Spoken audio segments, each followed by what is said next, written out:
Hi, I'm Helen Bauer, and this is the Heart of Hospice podcast. The Heart of Hospice podcast is your source for compassionate and informative discussions about hospice and end-of-life care. I'm a certified hospice and palliative care nurse with over 15 years of experience. Whether you're a caregiver, someone with a serious illness, or you simply need to know more about hospice care, this podcast is for you. Join me as we explore all the aspects of hospice, from the details of caregiving to the emotional and spiritual dimensions of end-of-life journeys. For more resources and to connect with me, visit theheartofhospice.com and find us on Facebook, Instagram, and LinkedIn. Keep listening for today's episode.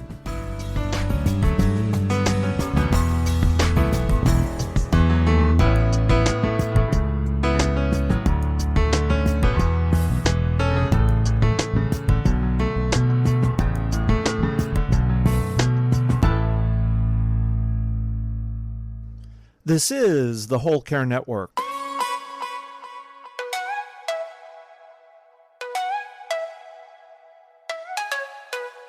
Helping you tell your story one podcast at a time. Content presented in the following podcast is for information purposes only. Views and opinions expressed in this podcast are solely those of the host and guest and may not represent the views and opinions of the Whole Care Network. Always consult with your physician for any medical advice, and always consult with your attorney for any legal advice. And thank you for listening to the Whole Care Network.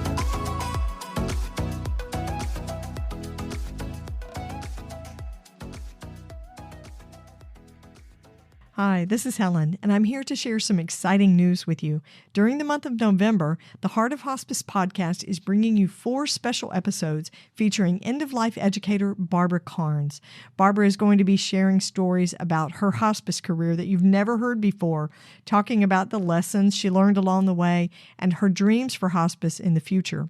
She'll also be talking about her personal caregiving story and her grief journey following the death of her husband. Each episode will be published on Mondays during the month of November, which just happens to be National Hospice and Palliative Care Month and National Family Caregivers Month. You can hear the first episode on Monday, November 4th, so be sure to like and follow the podcast on your favorite podcast platform so you won't miss an episode. I want to thank my friends at the Death Deck for sponsoring this special series with Barbara Carnes.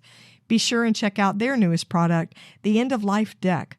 With a casual tone and open-ended questions, the End of Life Deck makes starting conversations about what matters most a little easier. Visit thedeathdeck.com to learn more. This episode is sponsored by Hospice Navigation Services.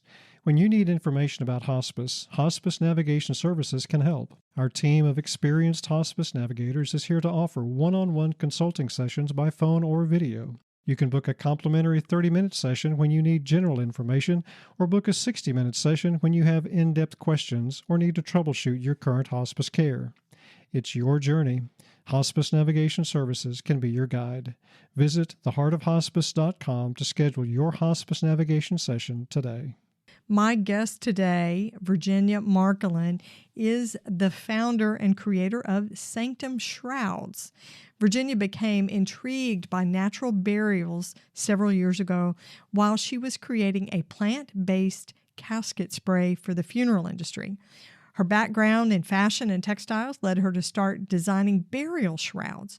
She experiments with luxurious natural fabrics and fruit and vegetable dyes, and the result is Sanctum, a brand of high-end scented burial shrouds for the natural funeral industry. She sources a variety of high-quality organic fabrics, which are soft to the touch and biodegradable. They're all colored with non-toxic plant dyes. The result is this comforting, aromatic cocoon that can be wrapped around your loved one, designed to carry them to their final resting place. You're going to hear Virginia talk about her experience with fabrics and fashion design and how that led her to create the burial shrouds. She's going to go into detail about her creative process and how she actually individualizes them and plays around with the designs. She also discussed natural burials versus traditional burials and the specialized work of death doulas and how a shroud can be integrated into some of the family-guided death care. She also shared a crazy idea with me, which may not be so crazy, and we'll have to work on, about a retail death shop that could pop up and have products for those who are dying and ways to make meaningful rituals at the time of death.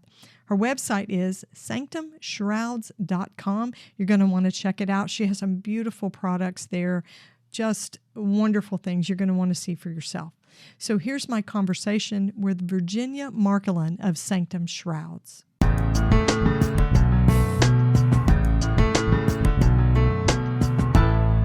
Virginia, welcome to the Heart of Hospice podcast. I'm so glad you're with me today. Thank you, Helen. It was such an honor to be invited onto your podcast. I look forward to chatting with you. Well, I did a little bit of social media stalking to meet you, didn't I? I remember because I've been following your Instagram account and you're doing some really cool stuff. And so I sent you a DM and said, hey, do you want to be on the show? And let's talk about this. So we're going to take a deep dive into a really different topic that I've never discussed on the show before. And before we do that, I want to start off with an icebreaker question just to get to know you a little bit. And of course, because this is a hospice podcast, the question, I try to do something that's related to death and dying, of course. So today's question is taken from a deck of cards called the EOL deck, the End of Life deck. And it's by the folks. I've heard of that. Yeah, the Death Deck game, which is the sister product. And this is really for end of life and hospice professionals to use. It's more reflective, and it's a great way to talk about advanced care planning and how people feel about their death. So here's my question for you. It's common to see a deceased family member or a friend in your dreams or hallucination when you are on the brink of death. They actually call that visioning. So who would you want to see as your official greeter?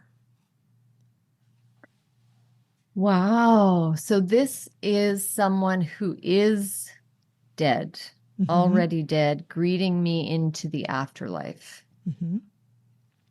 Who would I want to see? I thankfully have had none of my immediate close parents, children pass away. The closest would be my grandparents, and I would have to choose one, if not four of them. I'd love to be greeted by all four of them, going through to the next chapter.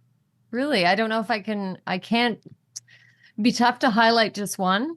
Probably my maternal grandfather, because he died the longest away. So I would like for him to see me as I am, older than when he left. Yeah, as a grown adult with children. Yeah. Who's to say you can't see all four? Maybe you don't have to choose one.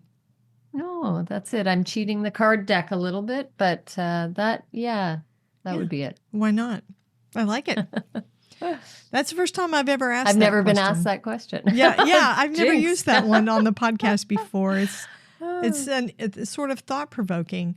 And so, if you didn't have someone in your family that you were close to, I wonder if you could choose someone famous in history. Like, I would want to see Maya Angelou or Gandhi or Mother Teresa greet me. You know, that would be the visioning that I see as I die. I don't know. That's a hard one. Isn't it? Requires a little bit more thought. Yeah, that was a deep icebreaker question. Sorry about that. It was, but I mean, honestly, besides past family, it's not as relevant to me. Like it would be family, or I don't know. I think it could be on a rotation. Whoever's turn it is to accept someone at the gate. Right. It's Hey, your turn. Your turn. Here you go. Yeah, someone new to meet. People talk about their dogs. Their pets that have died. And there are people that believe that whatever an afterlife looks like includes all the ones who are dear to you. And I think there are people that feel that dogs, a beloved dog is part of that. So can you imagine if that's part of your visioning is to see one of your beloved pets I think that would be pretty cool. Do you know it's like a poem, a short story, The Rainbow Bridge? Have you heard of I've that? heard of it, but I don't know that I've ever read it. It's essentially that. It's when a dog passes and he goes and finds his friends across the Rainbow Bridge, and he's waiting for his owner to come when it's his owner's time. So it kind of it ties into that. Yeah. Oh, that makes me sad. I don't It's know that I could bittersweet. read that. Yeah, Yeah. because I have a dog, and I Bittersweet. think that would tug on my heartstrings a little bit. Yeah, for sure. Well, we're going to jump into our topic today because it's really unique, and it's not something we've talked about on the podcast before. So you have a special business, Sanctum Shrouds, and you make the most beautiful, by the way, shrouds Thank you. to wrap a body in. So what exactly is a shroud? It's sort of an old-fashioned word, but what is a shroud, and how did you come to even be designing these? Probably not the traditional way of being moved by death and wanting to reconnect with the person that I lost and wanting to get involved in the industry in whatever way made me closer to the concept of understanding death more. Although that's kind of been a side, like a side benefit to it, let's say. Really, for me, getting into shrouds. So first of all, a shroud is a large swath of biodegradable fabric that is wrapped around the deceased, in which the deceased can then be naturally returned to the earth, buried into the ground. It can be used also for cremation because, once again, it's made of completely natural biodegradable fabric. So nothing, you're not burning synthetic fabrics or anything that's contributed negatively to the earth. And so because of that, it naturally will break down with the body, and it won't leave any foreign residues in the earth, nothing unnatural in the earth. So it's a really great way of returning to nature. For me, a lot of it was the environmental side of it. So I got into the funeral industry through a casket spray. I developed a formula to adhere scent to fabric, but we were working with antibacterial scents, so a lot of essential oils. And one thing led to another. I ended up joining up with someone in the funeral industry, and together we developed a spray for caskets to eliminate some of the malodor that would perhaps occur during a traditional burial, so a funeral service. A spray that's used on the inside of the casket? So it would be used on the inside of the casket. It could be sprayed all over the deceased in whatever they were wearing. Because of the way that the spray was created, it didn't leave any marks, but the scent lingered for enough time until the body was then able to be taken away and buried. And so that was my introduction into the funeral industry, but it was the very traditional side of the funeral industry. It was a church service or a very formal funeral home service with the casket, the very opulent, very manufactured caskets.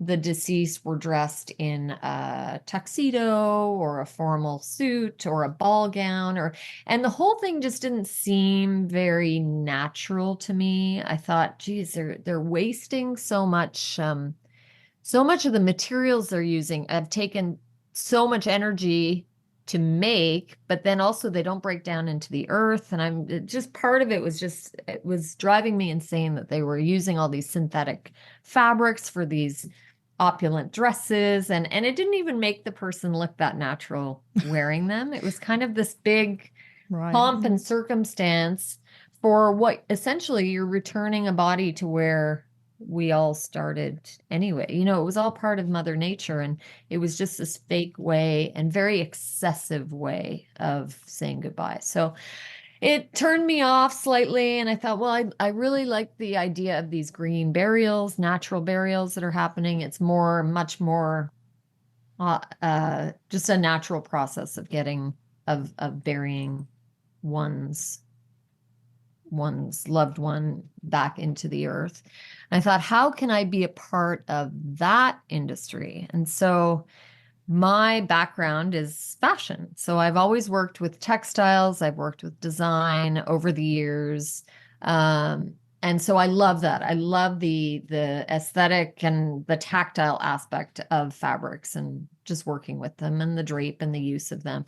And so that kind of the light bulb went off and I thought, oh my gosh, I could make shrouds. This would be wonderful. It's like basically designing for the dead in a way, like you're dressing the dead. Because to me, whether you're alive, whether you're dead, I try to find beauty in all things that I see. And I believe for me, the aesthetic, the visual aesthetic of the beauty and the tactile side, and even the aromatic side, it makes for a beautiful, it can make for a very beautiful product or a beautiful situation. So tapping into the senses, I guess I'm highly tapped into senses. So using that interest and passion in the senses and working with fabrics, thought I could really make some interesting shrouds, because on the market, mostly what you find on the market, they're kind of an afterthought. They're a plain cotton fabric. Some are in bamboo. Sometimes you get a nice linen,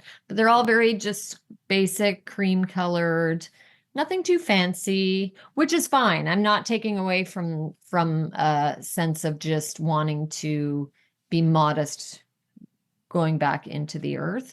But I thought there was room to make something just a little bit more special, a little bit more, have a little more flair. Maybe the person that you're burying loved, I don't know, loved some kind of nature color, like loved browns or loved greens and really wanted to get wrapped in something that evoked their passion for nature. Well, I can make some really cool patterns and dyes with all natural fruit and vegetable tannins. And so I just started experimenting with that in my little atelier here, and was coming up with some really interesting dye patterns and just color variations using the most incredible vegetables and fruits that you wouldn't think would make the color combinations that they do. But anyway, the whole thing was just very, it was giving me a lot of positive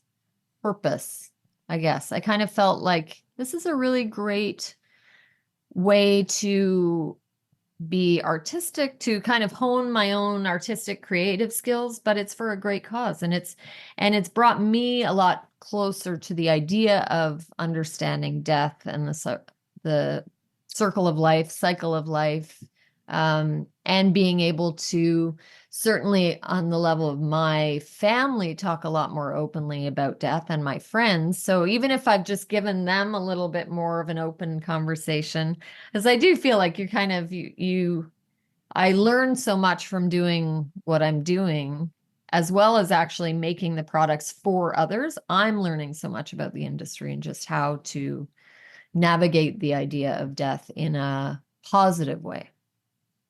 What are some of the fabrics that you use for the shrouds? So I love hemp. Hemp is a wonderful fabric. It biodegrades very quickly so hemp would biodegrade in about 2 to 3 weeks versus cotton could take a few months. Linen's a little more on the hemp side, so a little quicker as well, 3 to 4 weeks, let's say. So I love the strength of hemp, the ability to biodegrade, and just the renewable side of it, how quickly it grows, how easy it is to replenish on land, how to cultivate it quickly. So it's a great plant for the earth, but it's also great for biodegrading with the deceased. It will encourage decomposition. So hemp's my favorite. Now, hemp alone is not soft, and I think we still want to have that soft appeal and that side of it to be tactile, to touch, and to be part of wrapping the shroud. So it's often mixed with bamboo or cotton, mostly those two, bamboo, cotton, organic cotton. I have this really great hemp, Pima cotton, and organic cotton jersey. Funny enough, you don't think of jersey for shrouds, but it was made in the USA, and it is a wonderful fabric to work with. It's light, but it's strong enough to hold a body, a deceased body, but also it takes color so beautifully. So it just dyes so wonderfully. A lot of my shrouds are made out of that fabric. And then I go into the traditional linen, which is also, I mean, it's a beautiful, very sophisticated fabric linen. It's a heavily washed linen, so it's very soft to the touch. It's more traditionally colored because it's a little more difficult to get a heavier fabric to dye, just because there's a lot more bulk and you're dealing with just a lot more fabric. So we've kept it as not in the fruit and vegetable tin and plunk it in a big witch's cauldron type thing. It's using organic dyes to do it, but we have one in black, we have it in cream, in a striped linen, so still very natural. Well, black's not as natural, but it's an organic dye.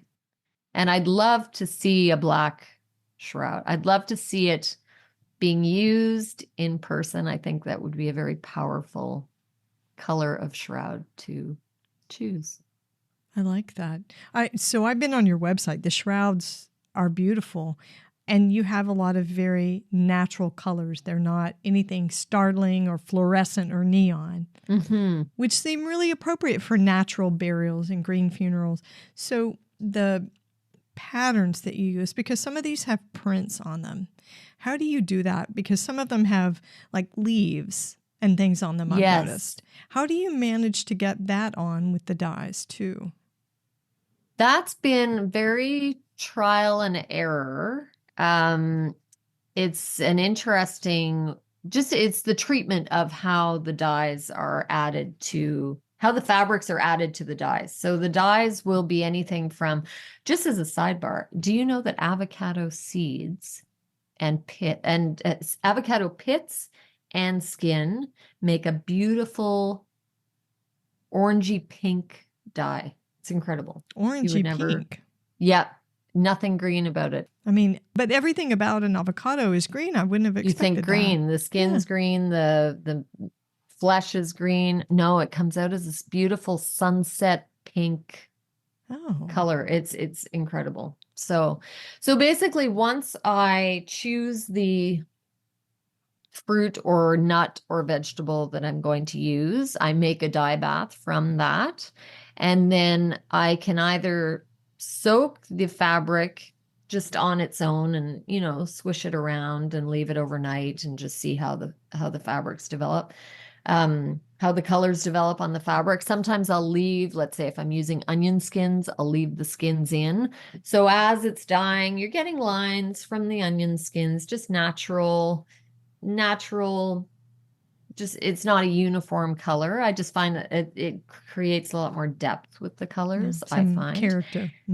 Yeah, exactly. And then sometimes I'll have a lot of fun with it, and I'll start doing twists and curling the twists around, and almost like a tie-dye look or a marble look. I'll bunch it up together and just use a bunch of elastics and soak it in. And sometimes I don't like the first color, so I'll take it and I'll quickly soak it in another color, and that gives me a good two-tone look. And it's a little bit whimsical, given the day, given what to do. I'm really practicing the laying out the leaves or flowers. I did a beautiful one with flowers the other week. So colorful flowers.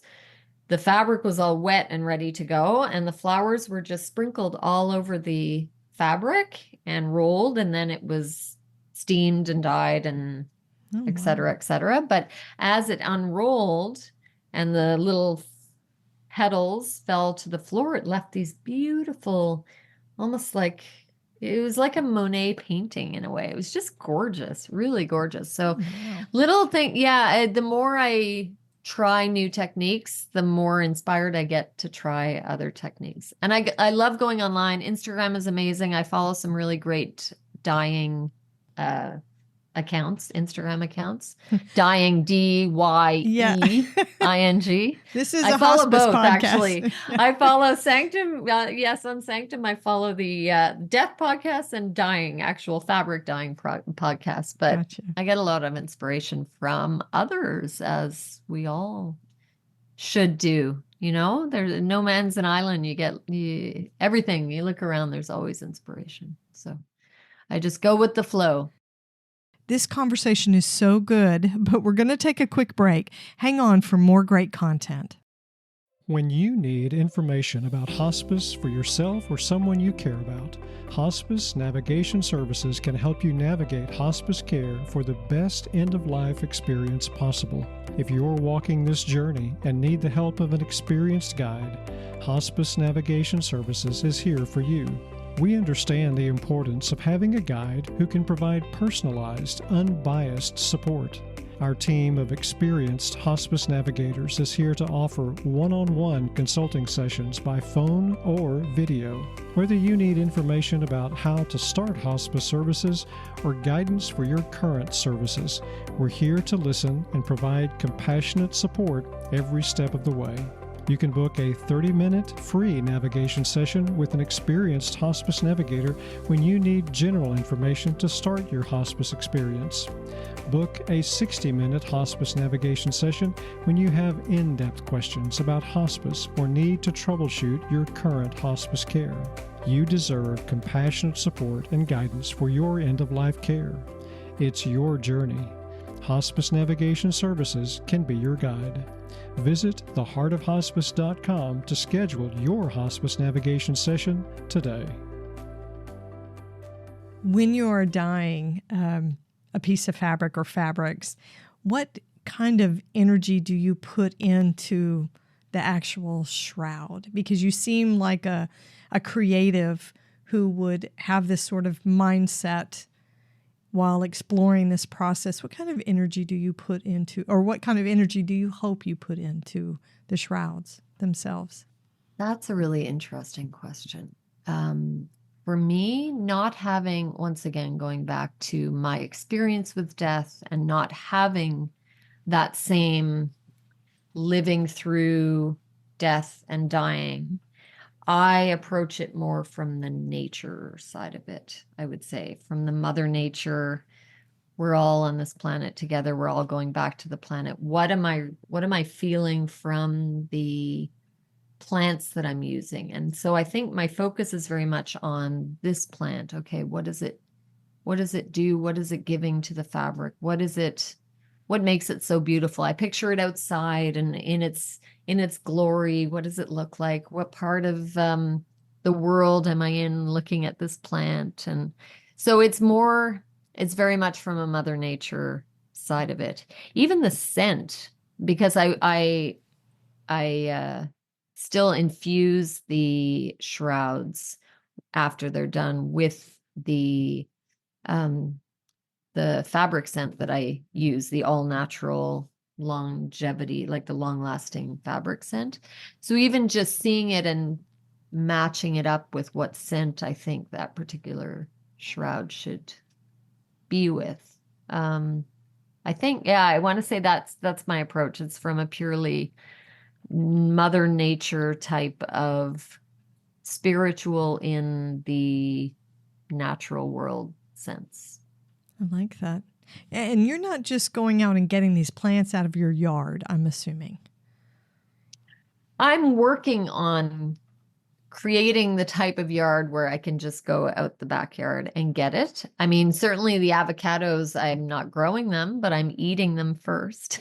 So I think of that. I think, okay, my family is eating these avocados. We're keeping the seeds, we're keeping the shells, and then we're using all parts of it. So I love that. I love the onions as well. I mean, I'm often in the markets collecting all the onion skins that have fallen into the baskets. It's all for me about no wastage. You cultivate what you have there. And if you can make something that you have, give it another purpose, then that's even better. If you get 2 uses out of something that normally you just use for one thing, then it helps. It all of that helps the planet. So I try to forage as much as I can locally. And yeah, I very rarely, with something like indigo, for example. Well, indigo I order from a Canadian supplier, and it's already in the powdered form. I don't have an indigo plant that I go and process into indigo. So there are little ones that I have to basically get the original, I get the powder from a plant, like a dye developer. So Interesting. but even them, I mean, I've sourced them out. They're very organic. They're very, they do it all themselves. So it's still nothing, it's not this overseas manufactured, here's your dye vat of indigo. So Yeah. Not super processed. no. So we've talked some about green burials, natural burials, where people would use shrouds. But so is there a way, because we know there are so many people here in the United States, green burial is not necessarily accessible or acceptable to a lot of people just because the westernized process for taking care of a deceased body is what it is, right? Mm-hmm. Definitely. It's been the traditional way for a number of years, ever since embalming became the practice. Exactly. And that's where the traditional funeral homes have been certainly using that, capitalizing on it, dare I say. It's hard to get the switch over to, you know what, we don't need all of that. We can go natural, and we can save a lot of money, and we can be a lot more authentic in our goodbyes with a natural burial. But yes, it's counterintuitive to the way the industry wants it to be. Yes, and I'm always struck by the fact that we talk about an industry that processes this very, very human experience. It's the same way for the hospice industry, right? We have this system in an industry that processes the loss and the death of a human being. It doesn't really seem to go together. So for folks that don't have access, or they're not going to be using green burial or human composting, which isn't legal in every state in the United States, could a shroud be used when there's going to be traditional embalming and traditional funeral care? Is there a way to incorporate a shroud? Absolutely. I mean, just from the environmental perspective, anything less synthetic or man-made that you can add to the process of burial is better. It's just going to benefit. So you have, if you're in a traditional casket, the deceased in the casket, perhaps the body would start to be decomposing, but the suit's not going anywhere. The ball gown is not going anywhere. So at least wrapped in a shroud, you know that the shroud is aiding in the decomposition, and it's going back to where it belongs. So absolutely, you can use it in a traditional burial. And sometimes if you just don't want your loved one to look made up in a way that wasn't necessarily suitable to their personality, or you can kind of, you can do both. You can have that traditional, but make it a little more personal by having a shroud that you've picked out that is, you're giving something back to the earth. And so for sure it can be used for that. I really see it being purposed well for a cremation ceremony. I think that's a beautiful way to use a shroud. Yes. The body, you want to, and I think more and more people want to have a type of a ceremony before cremation that's a little more simple than a full out funeral. It might be just the immediate family. It's just a time of reflection and being with the body before it gets cremated, and just to have that dignified way of wrapping it that can allow an easy, smooth process to the cremation to the next step of the cremation. A shroud is a perfect example for that because it can be cremated with the body. And then you're good. Then you're wrapped and you're done and you're not exposed, but at the end of the day you are naked under the shroud. And so, well, I think there's a lot to be said for the ritual. I think sometimes cremations get a little bit overlooked. We become very disconnected from those. So to have the body present wrapped in the shroud, just prior to the cremation, to allow for a small service or a time like you're talking about of reflection, I think that could have a lot of meaning. So, Virginia, I have to ask you, have you ever used a shroud for someone in your personal life? And what was that like for you if you did? So this is where my imposter syndrome comes out, because I feel like I'm making products for deceased people and for families who have lost someone, and I want to provide them with something super meaningful that can be a great part of the ritual of saying goodbye. Yet I personally have not gone through that ritual in a way that is deep and meaningful for me. So that's what I call it, imposter syndrome, because I'm feeling it from an empathetic side and a sympathetic side, but not a personal experience side. Well, I was a hospice nurse for, 7 or 8 years before I experienced a death of someone close to me. So you can still have empathy.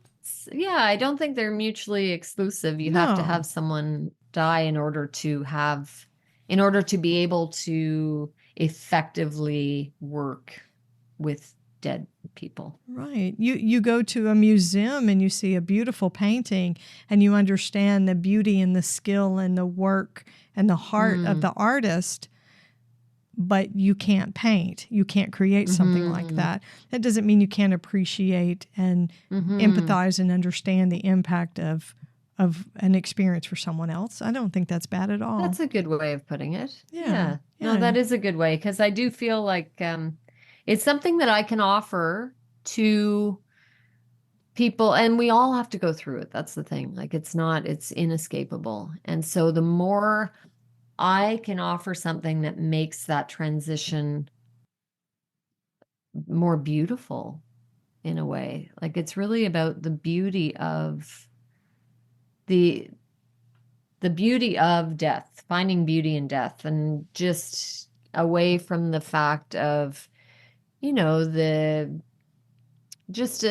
unsettled process or maybe an uncomfortable process, to, I love what death doulas are doing right now. Like, just the conversations around death, let me hold your hand and help you through this. You don't have to figure it out alone and be, on your own with this. We're here to help you. So if this can play a small role in just making death more comfortable and beautiful, then I'm happy that it's done that. I know that when death doulas are working with a family, a lot of times they encourage family-guided death care. Having the rituals afterwards with the family providing not preparation of the body, but a cleaning of the body. And it's supposed to be a very healthy part of grieving, to be able to participate like that and to be able to have a shroud, something simple. It doesn't have to be complicated, and you're going to wrap it and then tie the wrappings. What a wonderful sort of send-off ritual to be able to participate in for someone that you've a lot of times have cared for physically, mentally, not just cared about, love someone, but to be a caregiver, and then for that to be the last act of caregiving that you do is to prepare that body and wrap them in the shroud, and maybe a shroud that they chose for themselves. Because I think the shrouds have personalities. They do. The weird thing is I saw the black shroud on your website. I think it's got a lot of class. I think it's classic and elegant, even in the simplicity of the fabric, even with that. Definitely. Yeah. It is very elegant, very elegant. But some people might think that that's macabre to have a black shroud, that it would be weird. Absolutely some would. And that's why it's so, to me, that's why it's so individual that there shouldn't be just a one size fits all or one look fits all. Right. Not it's everybody not a white just bed wants a sheet. beige Exactly. bed sheet. Yeah, that's it. Yeah. We all, we want, and I in my head, I would love, and I don't know if this would ever happen, but I would love to see a kind of a retail store to shop for death products. Wouldn't So, that be and it could be a wild? pop-up. So you could have pop-ups in different cities around the country, and you would have urns, and you would have shrouds, and you would have gift items, and you would have ritual bath type of products, and you would have books of poetry or books of death. I think society's starting to open up to the conversations about death. It's not just people who work with death or in and around death a lot. I think with death doulas coming onto the scene, the conversations start to permeate outside of let's say a circle of the deceased, and people are really starting to question it in a way that they need to feel more comfortable. I mean, we all want to feel more comfortable with death. It's very scary for a lot of people, and I think of my parents, and they're 76 and they seem young, but anytime I bring up death or a funeral, I don't want to talk about that. And I think, it's Seriously. such a shame. It needs to be talked about. But they're in their they just don't. 70s and they don't. So Yep. do they not have any advanced They know care it's on plan? paper. It's all on paper. I don't even think it's on paper. My mom knows what my dad wants. My dad has no idea what my mother would want. My mother just wants to be cremated and put in a box and ashes scattered somewhere.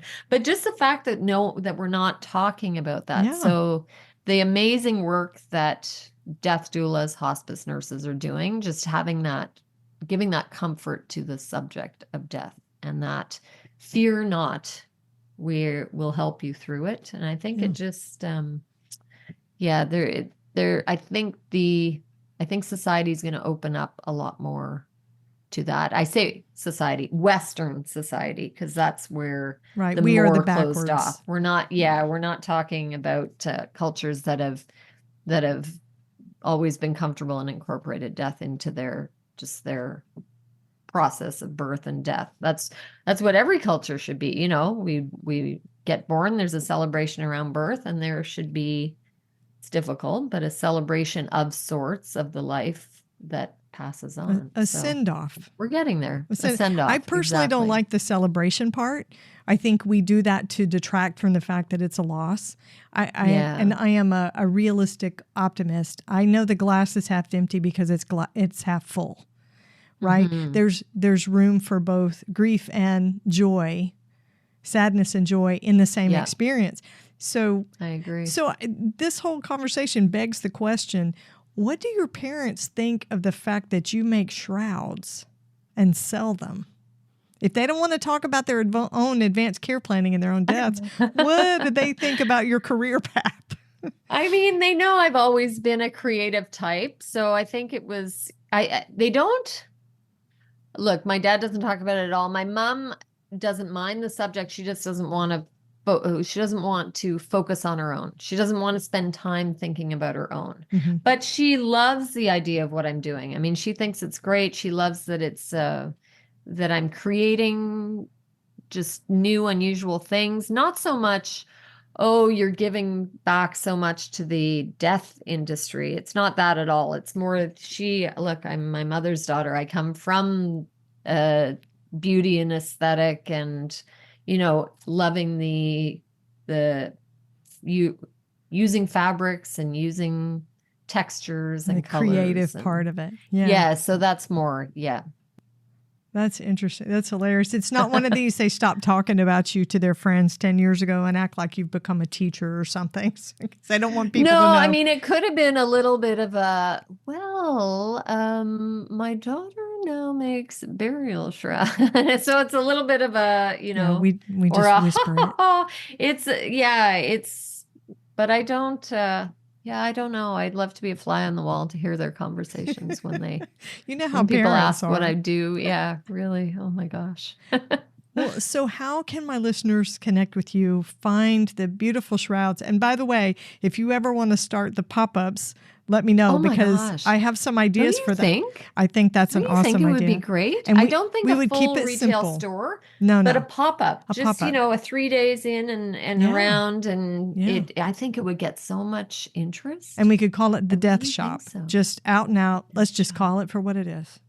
Yeah, oh my gosh, I'm so onto that. I really think it's in the future. It's definitely in the future. I like The it. other thing I wanted to bring up, with the shrouds I'm doing, I'm trying to, and you would be a great one to advise on this, but I would like to make a shroud in a way that it can be used as a hospice gown that would then just become a shroud. And I don't know, you just think about it and give me your feedback at another So used time. as a But blanket or so something? you'd have it as a blanket, or you'd have it as kind of a robe, it would be attached to the arms, can come out, it can still wrap around, but then it could essentially also be used for burial after that, or a home funeral, or Interesting. Anyway, Well, it's a sidebar. A lot of people use special blankets, quilts, whatever, that have a lot of meaning for them. There are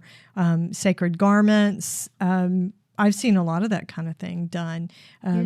I've had a patient who had been given a prayer shawl, and they had that on top of the body as he lay dying because it had a great meaning for them. So Nice. you and I should think about that. There, another tangent. There you go. I'm telling you. We'll talk about this. So how can listeners connect with Sanctum Shrouds and look at the variety that you've got and order something for themselves? We have a website, sanctumshrouds.com. Instagram is a great spot to connect with me. I think, just message me on Instagram. You can follow us at Sanctum Shrouds. We were just approved to be a vendor on the Green Burial Council. So we will be listing our shrouds on the GBC website. So that would be an awesome place, because then it would go through them, and I like to promote what they're helping me. So I'd love to help them by very nice saying that. Yeah, I think it's streamline it through the GBC. Well, congratulations, and thank you for the work that you're doing. It's meaningful, and it has beauty, and you just can't ask for more than that. That's lovely. Thank you. Yeah, it's great. It's fun to do. It hones my little creative chops, and I do really feel passionate about it. There's a purpose for it. It's important to have a purpose. Yeah, that's the best kind of work. And thank you for all the work that you do with it as well. Thanks for listening to the Heart of Hospice podcast. Check out our sponsor in the show notes, and please leave a rating and review on Apple Podcasts. We would appreciate it if you would share this episode with your friends and family and anyone who needs to know more about hospice. Connect with us on Facebook, Instagram, and LinkedIn. And remember, no matter who you are or where you are in your hospice journey, you are the heart of hospice.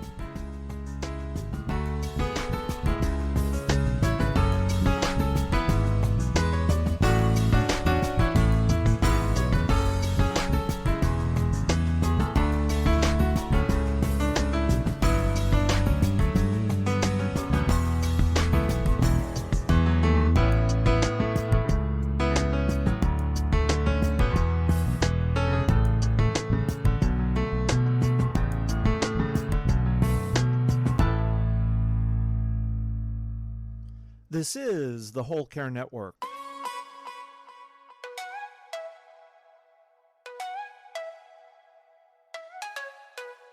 Helping you tell your story one podcast at a time.